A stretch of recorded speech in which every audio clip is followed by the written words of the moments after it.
നമുക്ക് നിധിയുടെ സുധീഷിന്റെ നാളത്തെ നല്ലൊരു കഥ കേട്ടാലോ? അപ്പൊ എല്ലാ ദിവസവും ഉച്ചയ്ക്ക് നിധിയുടെ സുധീഷിന്റെ പിറ്റേ ദിവസത്തെ വിശേഷങ്ങൾ ചാനലിനകത്ത് അപ്ലോഡ് ചെയ്യുന്നുണ്ട് കേട്ടോ. കാണാൻ താല്പര്യമുള്ളവർ കയറി കാണുകയും വീഡിയോ ഇഷ്ടപ്പെടുവാണെങ്കിൽ ലൈക്ക് ചെയ്യാനും മറക്കരുതേ.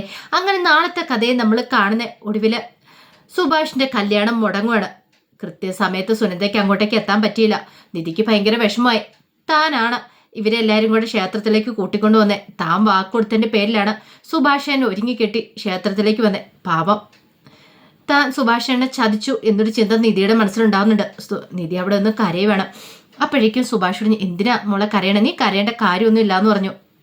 ആ സമയത്ത് സുധീഷ് പറഞ്ഞു, സാരമില്ല, വിഷമിക്കണ്ട, സുനന്ദയുടെ സ്വഭാവം ഞങ്ങൾക്ക് എല്ലാവർക്കും അറിയാവുന്നല്ലേ എന്നൊക്കെ ചോദിച്ച് നിധിയെ സമാധാനിപ്പിക്കാൻ ശ്രമിക്കുന്നുണ്ട്. പക്ഷെ നിധിക്ക് സഹിക്കാൻ പറ്റുന്നുണ്ടായിരുന്നില്ല. പോരാത്തേന് പൂജാരി ഒടുവിലെ താലിമാലയും കൂടെ കൊണ്ടുവന്ന് സുഭാഷിന്റെ കയ്യിലേക്ക് കൊടുത്തു. മുഹൂർത്തം തെറ്റിപ്പോയി. ഇനിയിപ്പം പറഞ്ഞിട്ട് കാര്യമില്ലല്ലോ. സുഭാഷ് ഇതൊക്കെ നേരത്തെ അറിയായിരുന്നു.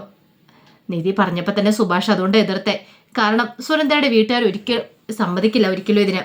സുനന്ദ ഇനിയിപ്പോൾ പോന്നാൽ പോലും എന്തെങ്കിലും കാരണം പറഞ്ഞ് അവളെ അവിടെ പിടിച്ചു നിർത്തോളം എന്നറിയാം. സുനന്ദയ്ക്ക് വേറെ ഓപ്ഷൻ ഇല്ലായിരുന്നു.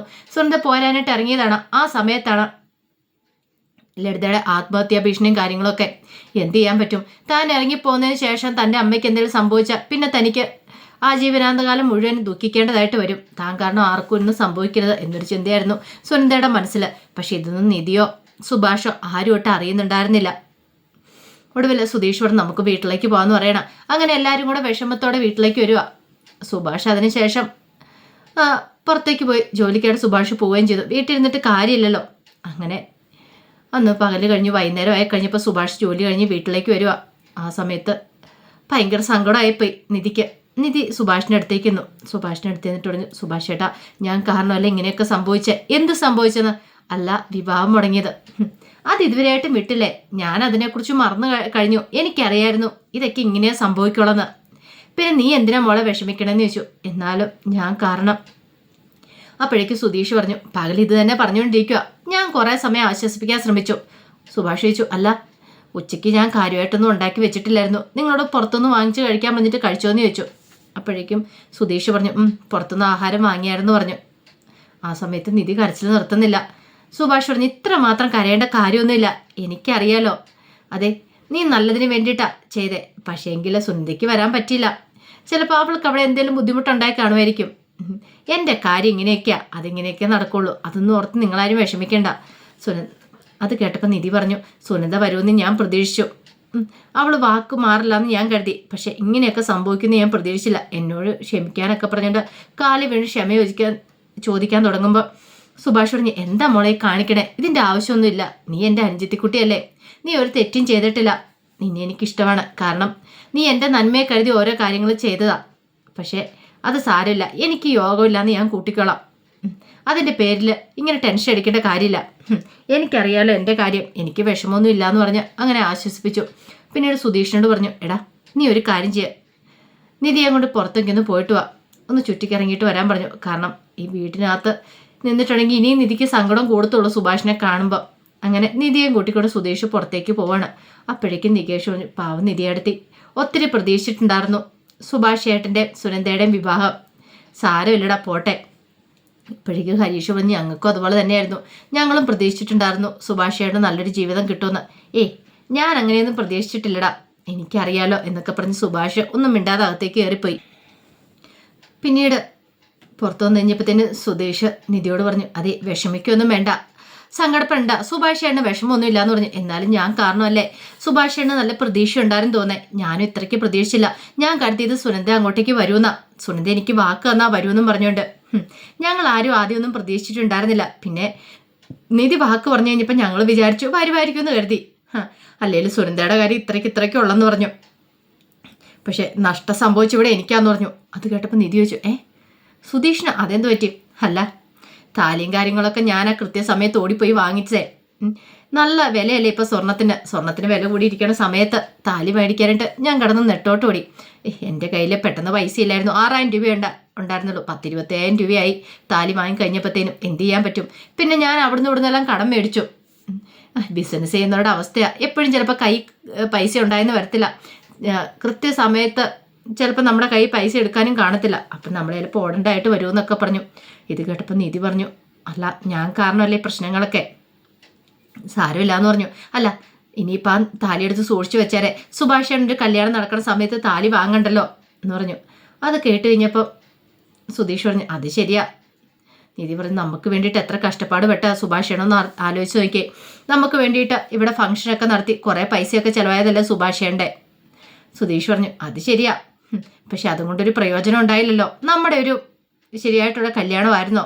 വെറുതെ നാട്ടുകാരെയും വീട്ടുകാരെയും പറ്റിക്കാൻ വേണ്ടി ഒന്നായിരുന്നല്ലോ. അതുകൊണ്ട് ആർക്കെങ്കിലും എന്തെങ്കിലും പ്രയോജനം ഉണ്ടായോ? സുഭാഷേനുള്ള താലി ഇനി എടുത്തു വെച്ചിട്ടുണ്ടെങ്കിൽ സുഭാഷാണത് ഉപകാരപ്പെടും. പക്ഷെ ഞാൻ നിന്റെ കഴുത്തിൽ കിട്ടിയ താലിയോ എന്ന് ചോദിച്ചു. നിധി അതിന് മറുപടി ഒന്നും പറഞ്ഞില്ല. അപ്പോഴേക്കും സുധീഷ് പറഞ്ഞു എന്താ നിധി നീ എന്താണെന്നും മറുപടി പറയാത്തെന്ന് ചോദിച്ചു.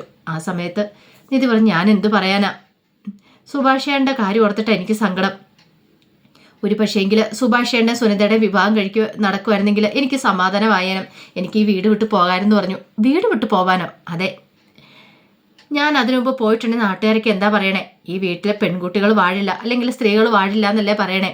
ഒരു പക്ഷേ സുനന്ദയുടെ സുഭാഷേൻ്റെ വിവാഹം നടക്കുവാണെങ്കിൽ, സുനന്ദ ഈ വീട്ടിൽ നിൽക്കുവാണെങ്കിൽ പിന്നെ ആരും അതിനെക്കുറിച്ചൊന്നും പറയത്തില്ല. അങ്ങനെയൊക്കെയായിരുന്നു. ഓഹോ, അപ്പം നീ വീട് വിട്ട് പോകാനായിട്ടാണോ തീരുമാനിച്ചത്? അതിനു വേണ്ടിയിട്ടാണോ സുഭാഷേൻ്റെ കല്യാണം പെട്ടെന്ന് നടത്താൻ തീരുമാനിച്ചത് എന്ന് ചോദിച്ചു. അങ്ങനെയല്ല, സുഭാഷേട്ടൻ കല്യാണം നടക്കാൻ നിൽക്കുമല്ലേ, പാവം. സുഭാഷേട്ടൻ ഓർത്ത് എനിക്ക് വിഷമമുണ്ട്. സുഭാഷേൻ്റെ കല്യാണം എത്രയും പെട്ടെന്ന് നടക്കണമെന്ന് ആഗ്രഹമുണ്ട്. ഞാനിവിടെ വന്നതും വേറെ കാണുന്നല്ലേ സുഭാഷേൻ്റെ കല്യാണം, അല്ല സുഭാഷേൻ്റെ കഷ്ടപ്പാടും കാര്യങ്ങളും. ഓഹോ, അപ്പം നിങ്ങൾ ചേട്ടന് അനുജത്തി ഒന്നായില്ലേ, നമുക്കിവിടെ ഒരു വിലയില്ലല്ലേ എന്ന് ചോദിച്ചു. അത് കേട്ട് കഴിഞ്ഞപ്പം നിധി പറഞ്ഞു ആര് പറഞ്ഞു? അല്ല എപ്പം നോക്കിയാലും സുഭാഷേട്ടനെ കുറിച്ച് മാത്രം പറയാനുള്ള സമയമുള്ളൂ. സുഭാഷേട്ടൻ്റെ കഷ്ടപ്പാടിനെ കുറിച്ച് ബാക്കിയുള്ളവരാരും ഇവിടെ കഷ്ടപ്പെടുന്നില്ലേ എന്നൊക്കെ ചോദിച്ചു. ഓ, അപ്പം സുഭാഷേട്ടൻ്റെ കല്യാണം നടത്തിയിട്ട് ഈ വീട് വിട്ടു പോകാനാണ് തീരുമാനിച്ചത്. ആയിക്കോട്ടെ, എന്ത് വേണം ചെയ്തോ, ഞാൻ ഇനി കൂടുതലൊന്നും പറയുന്നില്ല എന്ന് പറഞ്ഞു. അപ്പോഴേക്കും നിധി പറഞ്ഞു അങ്ങനെയൊന്നും പറയില്ല സുധീഷേ. അയക്കോ, എന്ത് വേണേലും അയക്കോ, ഞാൻ അങ്ങോട്ട് പോയേക്കാന്ന് പറഞ്ഞോണ്ട് സുധീഷ് അങ്ങോട്ട് കയറിപ്പോയി. എന്നാ ഭയങ്കര സങ്കടമായിപ്പോയി നിധിക്ക്.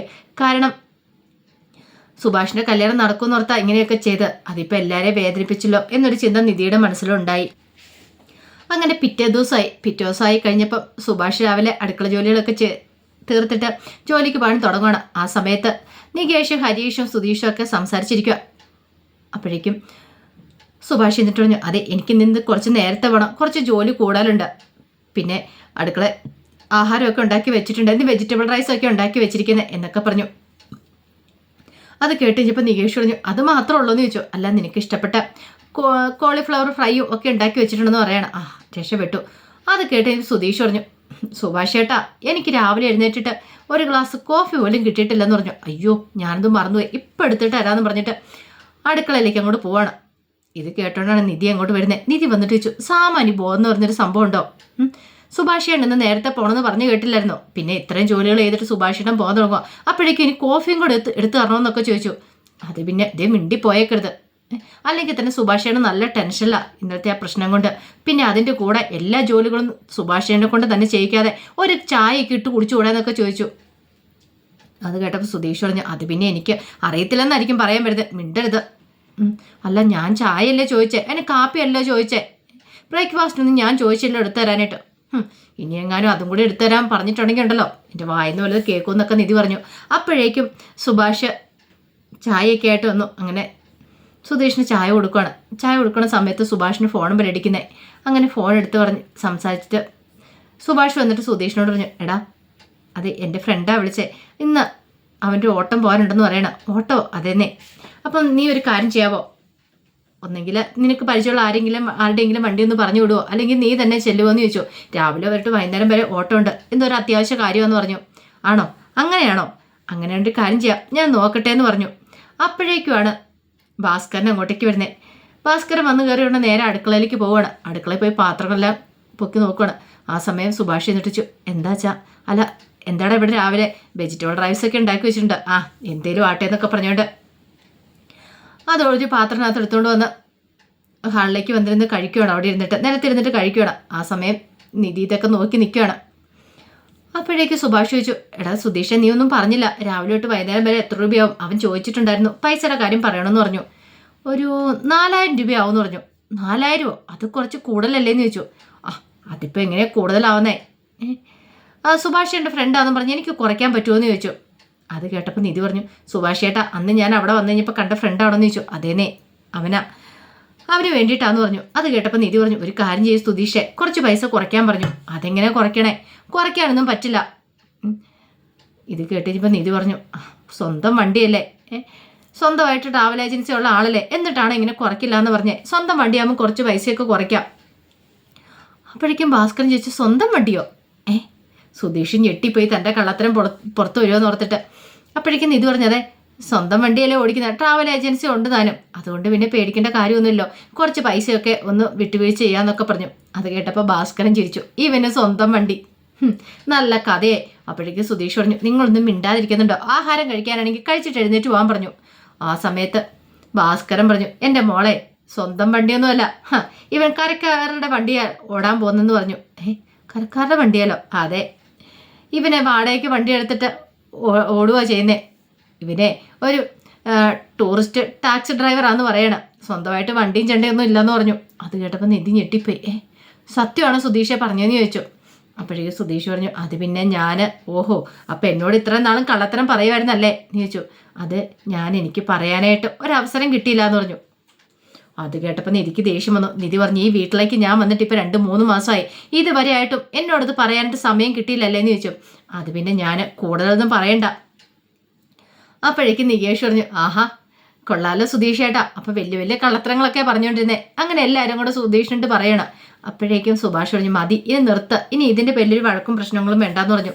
നിധി പറഞ്ഞു, ഇനി നിങ്ങൾ എന്ത് പറഞ്ഞാലും ഞാൻ വിശ്വസിക്കില്ല, എന്തൊക്കെയാ എന്നോട് പറഞ്ഞിരുന്നേ, സ്വന്തമായിട്ട് ട്രാവൽ ഏജൻസി നടത്തുക, കാറുണ്ട് എന്നൊക്കെ പറഞ്ഞിട്ട് ഇപ്പോഴാണ്ട് കിടക്കണോ, ഒന്നുമില്ല നിങ്ങൾക്കല്ലേ എന്നൊക്കെ ചോദിച്ചു. ഇത് കേട്ടപ്പം സുധീഷിന് സങ്കടമായി. സുധീഷ് പറഞ്ഞു, നിധി ഞാൻ പറയുന്നൊന്ന് മനസ്സിലാക്കുക. എന്ത് മനസ്സിലാക്കാനായിട്ട്?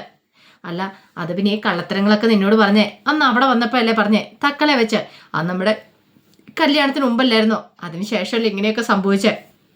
വേണ്ട, കൂടുതൽ എന്നോടും പറയണ്ട, എന്നോട് മിണ്ടാൻ വന്നേക്കല്ലെന്ന് പറഞ്ഞോട് നിധി ദേഷ്യപ്പെട്ട് അങ്ങോട്ട് ഇറങ്ങിപ്പോയി. ആ സമയം ഭാസ്കരന് ആഹാരം കഴിച്ചിട്ട് ഏമ്പൊക്കെ ഇട്ടു. ഓ, ഇപ്പോഴാണ് വയറും മനസ്സും നിറഞ്ഞതെന്ന് പറഞ്ഞു. ഈ അച്ഛൻ്റെ ഒരു കാര്യം, അച്ഛൻ കാരണം എല്ലാ പ്രശ്നവും ഉണ്ടായെന്ന് സുധീഷ് പറയണം. ഭാസ്കരനൊന്നും മൈൻഡ് ചെയ്യാതെ ഭാസ്കരൻ അങ്ങോട്ട് പോയി. ഇച്ചിരി കഴിഞ്ഞപ്പോഴത്തേനും നിധിയുടെ അടുത്തേക്ക് സുധീഷ് വന്നു. സുധീഷ് വന്നിട്ട് പറഞ്ഞു, അതെ, എന്നോട് ക്ഷമിക്കാൻ പറഞ്ഞു. എന്തിന്? അല്ല, ഞാൻ അങ്ങനെയൊക്കെ, വേണ്ട, കൂടുതൽ പറയണ്ട, അതെനിക്കത് പറയാനുള്ളൊരു സന്ദർഭം കിട്ടാത്തതുകൊണ്ടാണ്. സന്ദർഭം കിട്ടാത്തതുകൊണ്ടാണോ? ഈ 3 മാസമായിട്ട് ഞാൻ ഈ വീട്ടിൽ തന്നെ ഉണ്ടായിരുന്നല്ലോ, നമ്മൾ ഇതിൻ്റെ ഇടയ്ക്ക് എത്രയോ സ്ഥലങ്ങളിൽ പോയി, എനിക്ക് ജോലി അന്വേഷിച്ച് പോയി, എന്നിട്ടൊന്നും സുധീഷിനൊരു സന്ദർഭം കിട്ടിയില്ലല്ലേ എന്ന് ചോദിച്ചു. അത് പിന്നെ അന്ന് ഞാൻ കള്ളത്തരം പറഞ്ഞു, അത് അവിടെ വെച്ചല്ലേ, പക്ഷെ ഇവിടെ വന്നതിന് ശേഷം ഞാൻ കള്ളത്തരം പറഞ്ഞു എന്ന് ചോദിച്ചു. അത് കേട്ടപ്പോൾ നിധി പറഞ്ഞു, ആര് പറഞ്ഞു കള്ളത്തരം പറഞ്ഞില്ലെന്ന്? അന്ന് കോളേജിൽ പോകാനായിട്ട് എൻ്റെ വണ്ടിയാ, ഇത്ര കയറി പോയിക്കോ, ഒന്നും പേടിക്കണ്ടെന്നൊക്കെ പറഞ്ഞുകൊണ്ട് സുധീഷല്ലേ എന്നെ കയറ്റി വിട്ട നാട്ടുകാരുടെ വണ്ടിയിൽ. അപ്പോഴും എന്നോട് കള്ളത്തരല്ലേ പറഞ്ഞേ, അങ്ങനെയൊക്കെ പറയേണ്ട കാര്യം ഉണ്ടായിരുന്നു എന്ന് ചോദിച്ചു. അങ്ങനെ സുധീഷിൻ്റെ കള്ളത്തരമൊക്കെ പുറത്തു വരികയാണ്. ഒടുവിൽ നിധി പറഞ്ഞു, ഇനി എന്നോട് മിണ്ടിക്കൊണ്ട് വന്നേക്കരുത്, ഈ വീട്ടിൽ വേറെ ആരോട് ഞാൻ മിണ്ടിയാലും നിങ്ങളോട് മാത്രം ഞാൻ കൂട്ടുകൂടാൻ വരത്തില്ല, പറഞ്ഞു കേട്ടല്ലോ, ഒരു ഫ്രണ്ടായിട്ട് പോലും നിങ്ങളെ ഇനി കാണത്തില്ല എന്നും പറഞ്ഞ് നിധി ദേഷ്യപ്പെട്ട് അങ്ങോട്ട് കയറി പോവാണ്. സുധീഷിന് ഭയങ്കര വിഷമമായി. എന്ത് ചെയ്യാനെന്ന് അറിയില്ലാത്തൊരു സങ്കടം, തൻ്റെ എല്ലാ കള്ളത്തരങ്ങളും പിടികൂടിയല്ലോ എന്നൊരു ചിന്തയൊക്കെ മനസ്സിലേക്ക് വന്നു. അപ്പോൾ അതിൻ്റെ വിശേഷങ്ങളൊക്കെ നാളെ നമ്മൾ കാണാൻ പോകുന്നത്. ആ വിശേഷങ്ങൾക്കായി നമുക്ക് എല്ലാവർക്കും കാത്തിരിക്കാം കേട്ടോ. ഒരിക്കൽ കൂടി എല്ലാവർക്കും ശുഭദിനം നേർന്നുകൊണ്ട് നിർത്തുന്നു. നന്ദി.